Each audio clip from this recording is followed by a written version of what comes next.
Guys welcome back to my another video. तो आज हम जा रहे हैं शन्ना।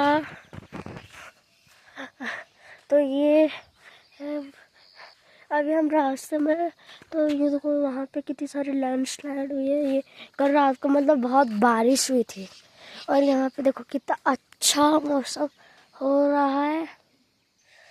और देखो उधर बादल बादल छाए हैं। मतलब जब हम आएंगे मतलब तब तो कोहरा हो जाएगा। और यहाँ पे चिड़िया चहचहा रही है,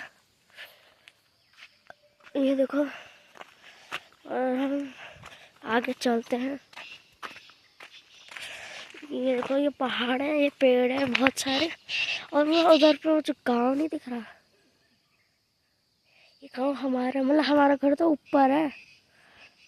और ये इधर यहीं कहीं पे हमारी साई है। चलो और वो देखो वो जो नहीं दिख रही वो मेरी मम्मी है।